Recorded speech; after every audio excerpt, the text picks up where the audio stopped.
From the University of Illinois Urbana-Champaign and Illinois Public Media, this is Weather Realness, a weekly podcast about the science behind weather and climate in Illinois.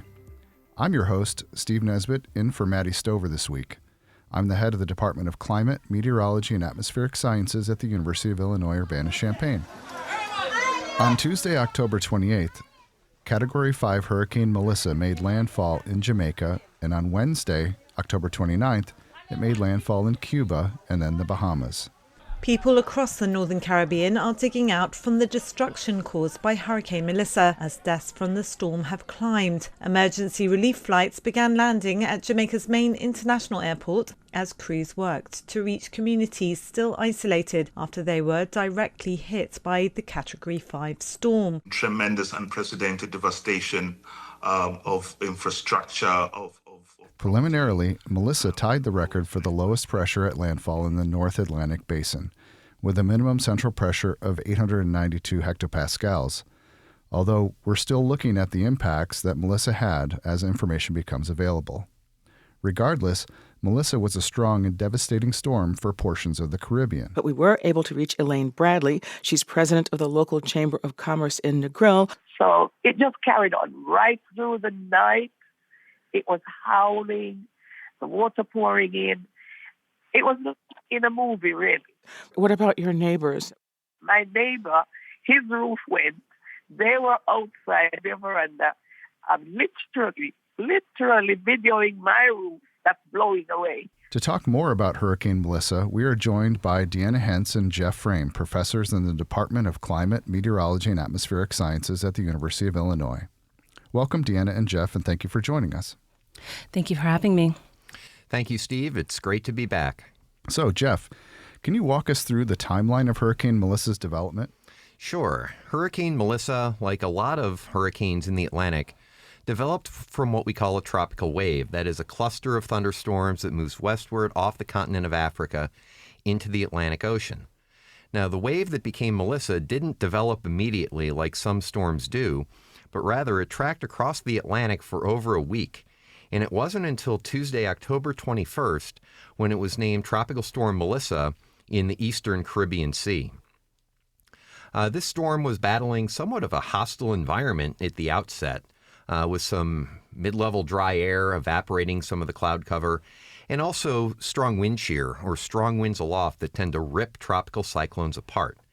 However, the environment was forecast to become much more favorable in the days ahead, and the storm began rapidly strengthening, becoming a hurricane on Saturday, October 25th, and continued to rapidly strengthen, becoming a Category 5. That's the strongest classification on the Saffir-Simpson hurricane wind scale on Monday, October 27th, one day before it made landfall, as you said, in Jamaica on Tuesday, October 28th.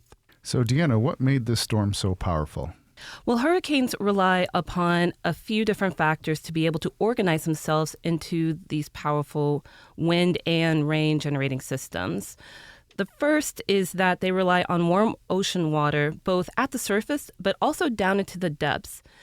Additionally, they also rely on humidity, like what Jeff said, and these things help them to create the clouds that then, as that water vapor condenses into rain, help release a lot of energy that they can then turn into wind energy. But the third component that's also really important is what Jeff mentioned in terms of the vertical wind shear. So this is a difference between winds closer to the surface of the ocean versus higher up in the atmosphere. Hurricanes like their clouds to be very vertically stacked so that they can really be the most efficient at releasing that energy. With wind shear, it can start to tilt the storm or even rip it apart. And so a hurricane likes it best if that wind shear is very low. So as Jeff mentioned, at first, those conditions were very unfavorable for that storm to develop and organize. But once it reached the Caribbean, all of those things came together to enable Melissa to organize into a very powerful storm. Yeah, so Jeff, of course, one of the important ways that we monitor these systems is through what we call reconnaissance aircraft. These are planes that fly out and directly penetrate the storm. And we saw some adventures in monitoring the storm in this way. Can you talk about some of the data that was collected and some of the remarkable things that we saw during this storm? Oh, absolutely. So the hurricane hunters are aircraft run by both NOAA and the United States Air Force. And for Melissa, they actually based out of the small Caribbean island of Curacao. And even before Melissa was named a tropical storm, they were conducting surveillance flights into it to see how strong it was. And those continued all the way up through landfall in Jamaica and even afterward before it made landfall in Cuba. But hurricane hunter planes do not fly while the storm is over any land areas out of safety concerns. And the hurricane hunters collected some pretty remarkable data on the storm, not only with how strong it was, 892 millibars, as you mentioned, but actually on Tuesday morning before landfall, they released an instrument called a dropsonde. And it's kind of like a reverse weather balloon, where with a weather balloon, we take weather instruments, we put it on a balloon, and it goes up through the atmosphere. Well, in this case, we're dropping these things out of a plane, only instead of putting a balloon on the instrument, we put a parachute on there so it slows the descent. And one of these dropsondes measured a wind gust of 252 miles per hour at an altitude of only 650 feet above the ocean surface. Now, that number is preliminary and, like a lot of the data collected, subject to quality control. And also, even though this is radio, some of the pictures that those brave flight crews took during their missions crossing into the eye of the storm. You're going through the eye wall, you see absolutely nothing except gray, and then in 5 seconds you come out into this bright, sunny eye with this sunlit white wall of clouds surrounding you. The photos and the video of that, I think, are the best I've ever seen from any hurricane, and it adds to that mix of emotions you see of the awe and wonder of how the atmosphere can make storms like this, and then the dread and the foreboding for the poor people in the path. Yeah, I guess one of the things that's remarkable now in the social media era is that we get a lot of this stuff in near real time. And, seeing the posted images of the crew getting thrown around and the dropsondes actually getting tossed onto the floor is pretty dramatic. And, of course, in terms of, you, Jeff, I know you watch these storms very closely.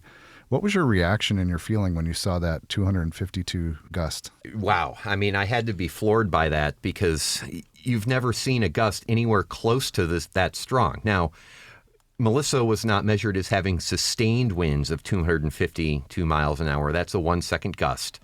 And hurricane intensity is actually measured based on the 1 minute average sustained wind speed. And you also mentioned them getting bounced around. I know there's video footage of at least one meteorologist on board a plane throwing up, going through the eye wall. And then 2 missions actually had to be aborted due to severe turbulence, both in the eye wall and in the eye. Because these fly at about an altitude of 3,000 meters or about 10,000 feet.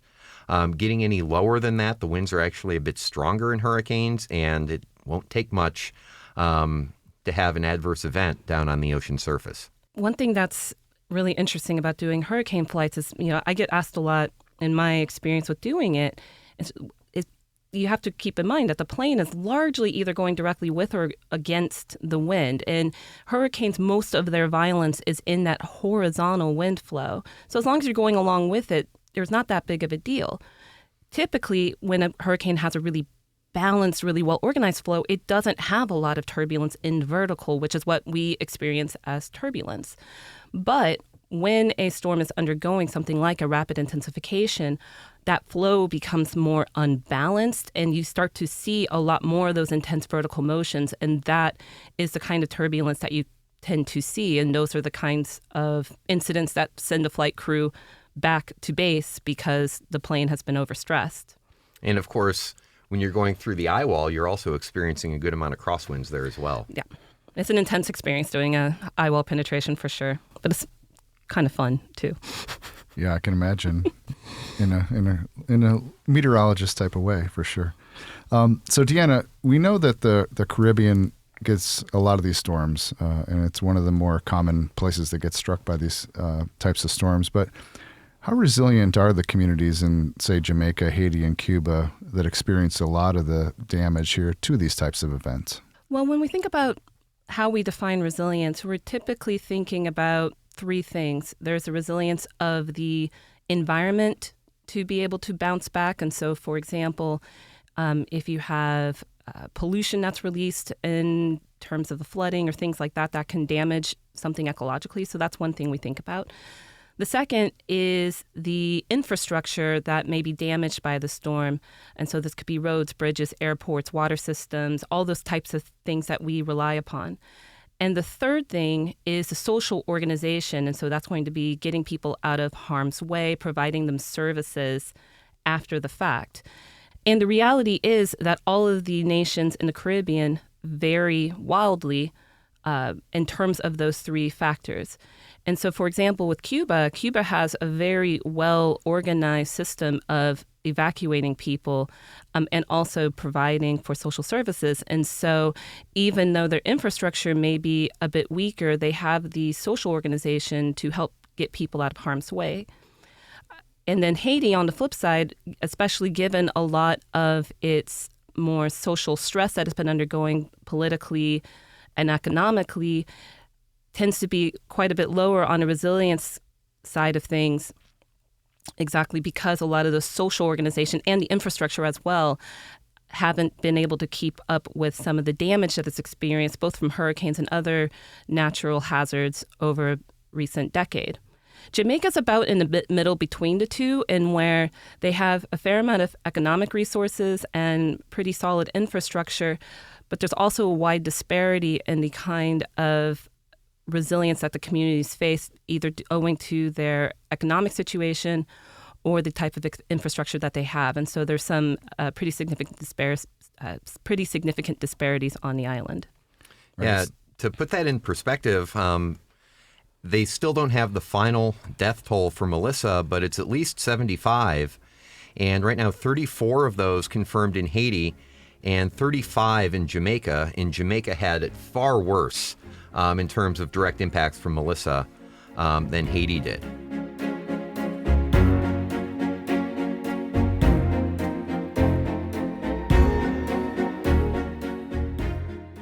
This is Weather Realness, and we've been talking about the destruction of Hurricane Melissa with Deanna Hence and Jeff Frame, professors in the Department of Climate, Meteorology, and Atmospheric Sciences at the University of Illinois Urbana-Champaign. So it seems like we were fortunate that the storm actually hit the western part of Jamaica that may have been less populated, but unfortunately that part of the island also seemed to have some less resilience in terms of infrastructure. Yeah, Kingston, the capital, is in the southeast. And if you took this and moved it 50 miles east, it would be even a much greater disaster than it was. But communities like St. Elizabeth Parish, Black River, a town called White House, Mandeville, and then on the northwest coast, Montego Bay, which some of you may know is a big resort community, those areas were impacted pretty badly from this storm. And one thing that's also interesting, too, especially in the case of Haiti, is that, again, the ecology of a particular area can play an important role. One thing that Haiti has experienced over recent decades is a lot of deforestation on their mountainous hillsides. And so that makes a lot of the area much more prone to landslides than what you would even see on the other half of the island, the Dominican Republic. And so these are the kinds of things that can reduce an area's resilience to these types of storms. We mentioned earlier that there were some records that were set with this particular storm. Where does Melissa stand in the record books so far? Yeah, this is all preliminary and subject to review. And what do I mean by that? Well, the Hurricane Center every winter goes back and looks through the storms of the previous season and puts together what's called the best track and the likely intensity at each time during a storm's life cycle. So, for example, if you wonder what people do at the National Hurricane Center in January, they do that. They also do take some vacation time, because if you work at the National Hurricane Center, you actually can't take a vacation in September during the month of hurricane season. So that aside, as you mentioned at the outset, Melissa preliminarily has the third lowest pressure on record in the Atlantic Basin. That's a tie with the Labor Day hurricane of 1935, which hit the Florida Keys. That was before we named hurricanes, at 892 millibars, and also tying that storm with the lowest landfall pressure in the Atlantic at 892 millibars. The two storms that were stronger than Melissa were Hurricane Wilma in 2005 and Hurricane Dorian in 2019.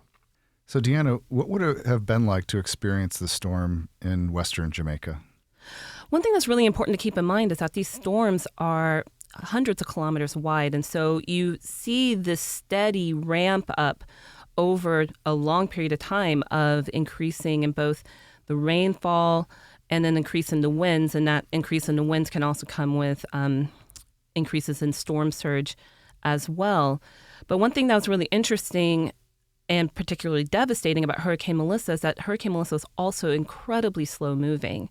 And so that it's gradual ramp up of the severity of the conditions of the wind starting to build, the rainfall starting to get heavier, the seas beginning to rise, happened over many more hours than what would typically happen with a hurricane moving at a more average pace. So the length of time that people experienced those conditions, and importantly, the length of time that the structures also experienced those conditions, was just increased because of that very slow motion. Right. And it's also important to keep in mind that when you see the storm on the satellite, not everywhere on that satellite is going to get those 100+ mile-an-hour winds. That's going to be a very small area around the center. So let's say Hurricane Melissa tracked up I-57 here in Illinois. Champaign, Urbana, Savoy, yeah, we'd see heavy devastation in these communities. But if you just go over, say, to Bloomington or to Danville, less than an hour's drive away, it would have been a lot more like a bad summer thunderstorm instead of a catastrophic hurricane that we would have seen along I-57. Yeah, I think we saw that in Jamaica. For example, Kingston had relatively mild damage from the winds at least, and then you come over towards the center and it was quite devastating. Right. But one thing that is important to keep in mind is that it can be like a bad thunderstorm, but imagine that extremely bad thunderstorm for 10, 12, 18 hours. So the kinds of rainfall that can generate from these storms can expand hundreds of kilometers out from the center. And so when we think about the range of impacts, tends to be a lot of focus on the winds for understandable reasons because they are very damaging. However, the precipitation is a separate impact that sometimes doesn't get as much attention as it deserves. And that's a very good point because something like 75% of all recent hurricane deaths are due to flooding from either storm surge or inland freshwater flooding. And Haiti didn't experience hurricane force winds at all. And the deaths there are almost all due to flooding and mudslides. It's always the water, not the wind. That's a very good point. How much warning did the local residents get in Jamaica? Yeah, they got quite excellent warning to get out of the way and to prepare. The storm, like I said, became a tropical storm on October 21st.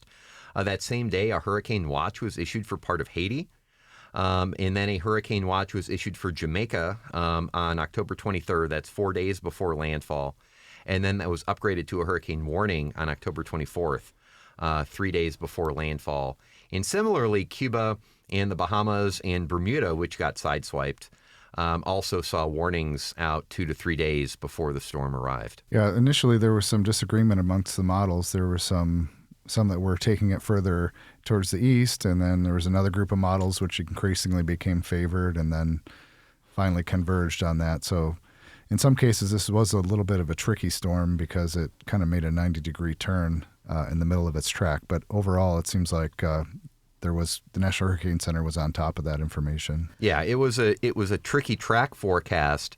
And then on top of that, because the environment, the wind shear, for example, can vary spatially around the area. And of course, if the storm moves over land, it's going to weaken.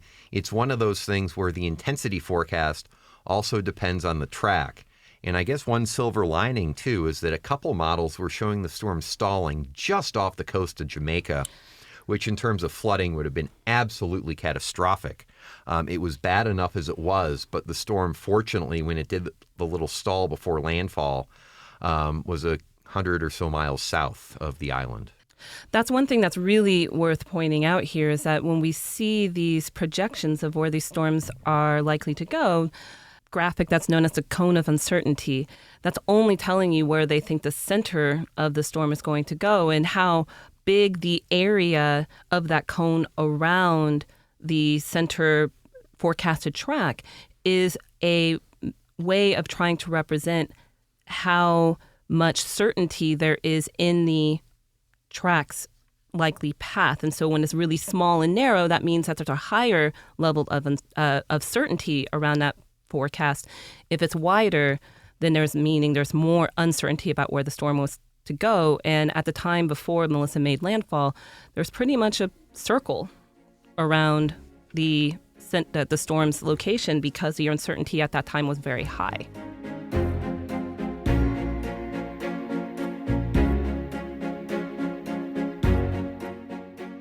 For those of you just tuning in, you're listening to Weather Realness, the podcast about weather and climate. I'm Steve Nesbitt, sitting in for Maddie Stover this week. Have a weather or climate question you want us to tackle? Leave us a voicemail at 217-333-2141 or email weatherrealness@illinois.edu. It was the strongest storm to ever hit Jamaica, leaving streets submerged, homes destroyed, and 77% of the island without power. A lot of my friends' house is gone. Nice home. We are in Catherine Hall in Montego Bay, not too far from the sea, and this entire area was ravaged by Hurricane Melissa. They had flooding and now the residue of mud up and down the streets. Before the storm hit Cuba, over 700,000 people took shelter, and just a brave few ventured out today to witness the storm for themselves. It was hell all night. The winds have been terrible. So we're just on the outskirts of Santiago de Cuba, and we've come across several scenes like this one, whole orchards of bananas that have just been flat. And this is a big problem for Cuba, which does not produce enough food for its people. Haiti was spared a direct hit, but one coastal mayor said people were killed in floods after a river burst its banks. Residents in the already impoverished nation now do their best to stay dry, like Francine Louis-Jean. I am living with the kids. I have nothing to give them. We wake up in the water, we sleep in the water. Secretary of State Marco Rubio posted online that the U.S. sent supplies, rescue, and response teams to the affected areas. But for many in the region, help may come too little and too late. This is Weather Realness, and we've been talking about the destruction of Hurricane Melissa with Deanna Hence and Jeff Frame, professors in the Department of Climate, Meteorology, and Atmospheric Sciences at the University of Illinois Urbana-Champaign. So now that this is an event in the recent past, looking back, what's going on in Jamaica right now? Has there been a strong response, and how are people doing there? What does power look like? Deanna, what is your read on this? Well, as you can imagine, there's many areas of the island that have been devastated by the storm, and there's been a race to rebuild the airport to get it operational to receive relief flights. There's been clearing of roads. Some roads were washed away, and so figuring out how to reach especially more remote communities, especially in some of the more mountainous areas, and also the communities that were cut off with flooding.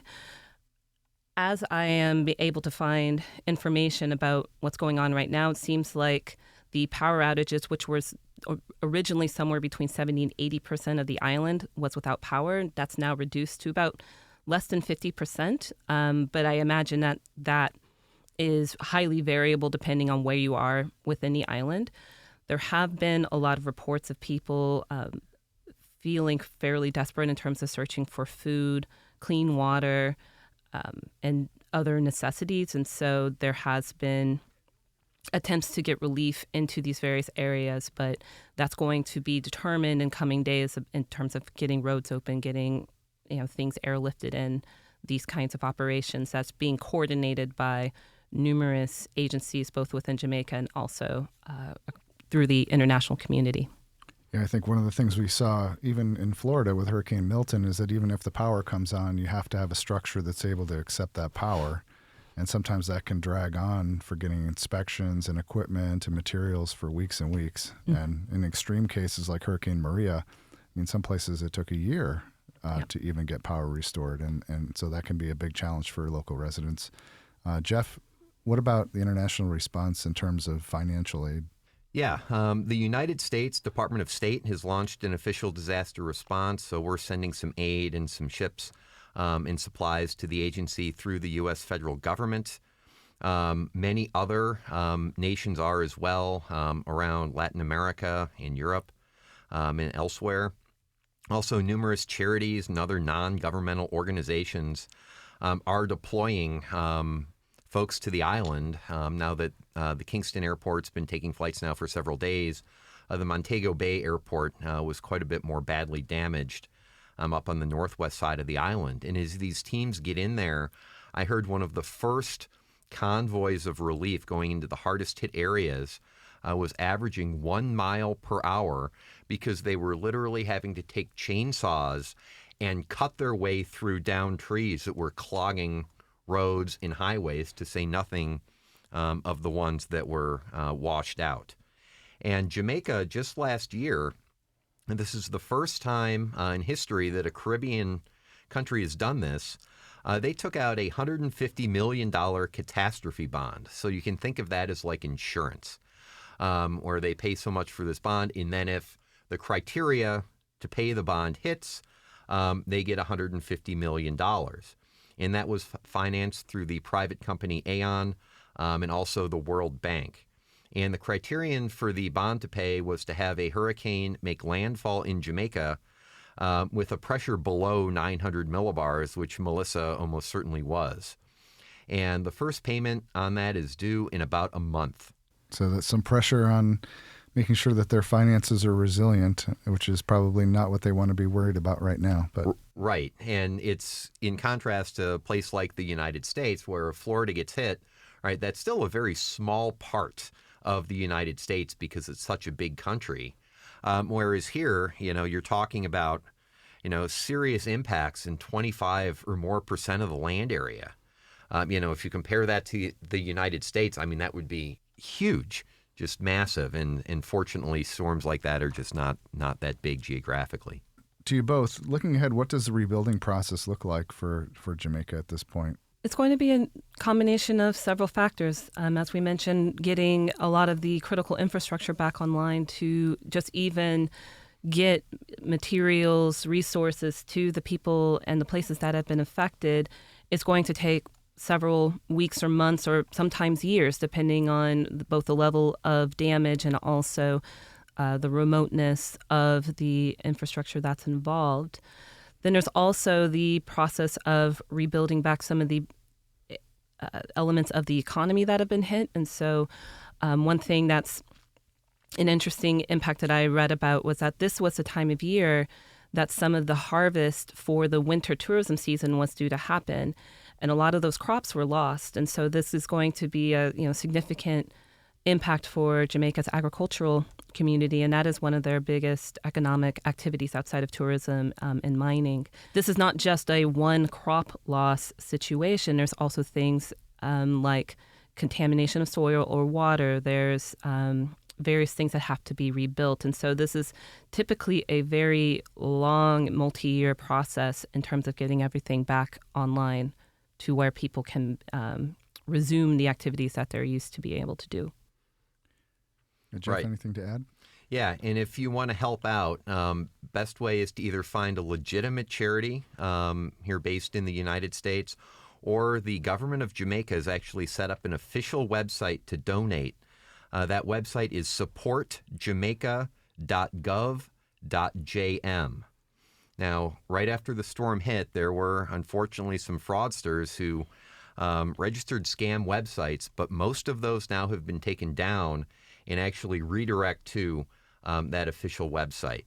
But please make sure you're giving money to a legitimate organization. And again, supportjamaica.gov.jm is the official website for the Jamaican government. Of course, here the Red Cross is a good option for people to go with something that they know. Right, that as well. And also anyone down there will tell you the best thing you can give is money. Not food or not, you go up to Walmart and you buy one package of diapers. Well, they're able to buy hundreds of packs of diapers at a lot cheaper rate than that. And then, of course, not have to pay to ship one thing down there. So money, by far, the best way you can help out.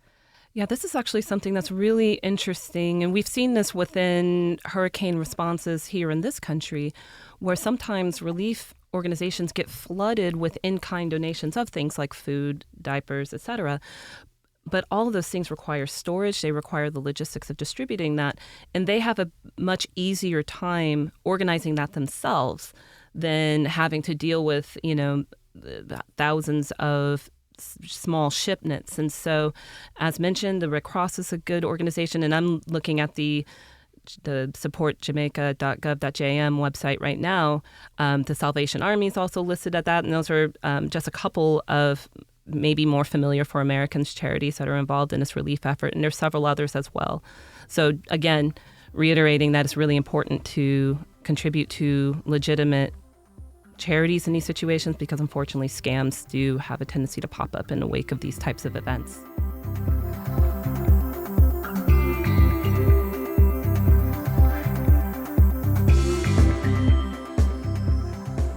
This is Weather Realness, and we've been talking about the destruction of Hurricane Melissa with Deanna Hence and Jeff Frame, professors in the Department of Climate, Meteorology, and Atmospheric Sciences at the University of Illinois Urbana-Champaign.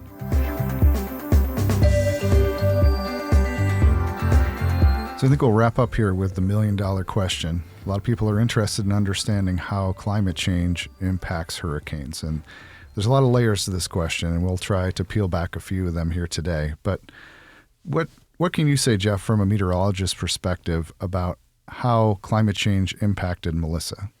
Right. Good question, Steve. And this is one where you'll read a lot of takes on it out there, and I'm going to try to give you the best I can do based on the current state of the science. And this is research conducted by the Yale Climate Connections Group and the Imperial College at London, who are two legitimate academic organizations studying climate and how climate might affect individual weather events. And they found that the winds were made probably around 7% more intense, although there's a little bit of variability in that number. And because the damage actually goes not linearly with the wind speed, the damage might have been up to 12% more intense. So you're still talking about a catastrophic storm. It was just made that much worse by this, and that's likely due to the warming of the atmosphere and the warming of the ocean, providing the storm with more energy, as Deanna discussed.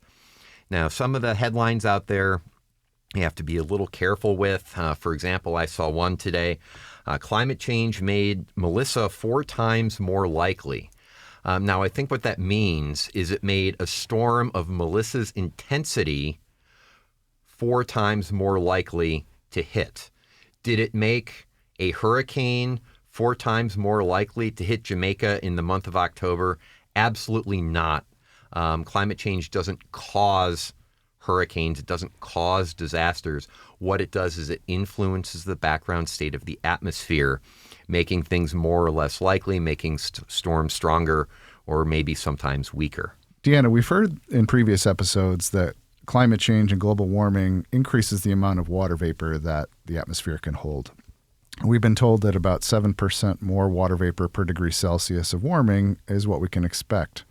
How does that play into some of the damage that we saw in Melissa? Well, one thing that's really important to keep in mind here is that we're talking about a storm that is already incredibly good at making precipitation, but it's also relying upon that moisture being in the air to be available for it to then turn into precipitation. And so what climate change could be possibly contributing to this is making more moisture available in the atmosphere for the storm to use in this very efficient way. So when we think about the impacts of Melissa and how climate change influenced that, when you're talking about 7 additional % of rainfall, when you're already talking about 40 plus inches of rain, I'm not sure that additional 7% is making anything even more catastrophic than it already is, because we're kind of already in the ridiculous territory. Right. So, of course, the intensity of This also relates to the ocean as well. And we know that the oceanic heat content under Melissa was almost off the charts. And so that's another thing that we need to study probably more in the future, is how the ocean and the atmosphere interact, which turns out to be a really complicated thing to model. Yeah, and one thing that's really interesting about that is we talked about that depth of warmth into the ocean.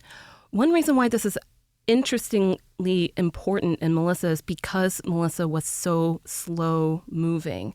Normally when a storm is that slow and moving, it's churning up the ocean underneath it, and it begins to mix cold water that's farther into the ocean's depth up to the surface, and that can actually start to choke the hurricane off from its energy source. But if that well of warm water goes very deep into the ocean, then it can sit in the same place and keep churning and churning and still maintain that source of energy because that source of water goes so deep. And so this is another interesting impact that requires a lot more study, is these hurricanes that are more stationary but are also over these really deep wells of warm water, and what kind of impact that can have in terms of how the storms evolve. Yeah, it's like driving a race car, but the gas pump is still connected. So Exactly. You can keep going at high speed and never run out of gas. This is Weather Realness, and we've been talking about the destruction of Hurricane Melissa with Deanna Hence and Jeff Frame, professors in the Department of Climate, Meteorology, and Atmospheric Sciences at the University of Illinois Urbana-Champaign. Thank you so much, Deanna and Jeff, for joining us today. Thank you so much for having me. This is a lot of fun. Thank you, Steve. And I'll end with a little bit of good news that we're almost near the end of hurricane season here. It's becoming increasingly unlikely for a major hurricane to strike the United States, but it does run through the end of November, with most of those impacts, again, being in Central America and the Caribbean again. That's good news.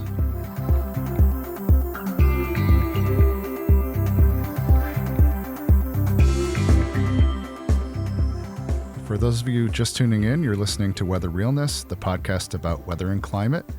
I'm Steve Nesbitt, sitting in for Maddie Stover this week. Have a weather or climate question you want us to tackle? Leave us a voicemail at 217-333-2141 or email weatherrealness@illinois.edu. Coming up next, we're talking about climate change and hurricanes even further. What do we know and what to expect about the hurricanes of the future?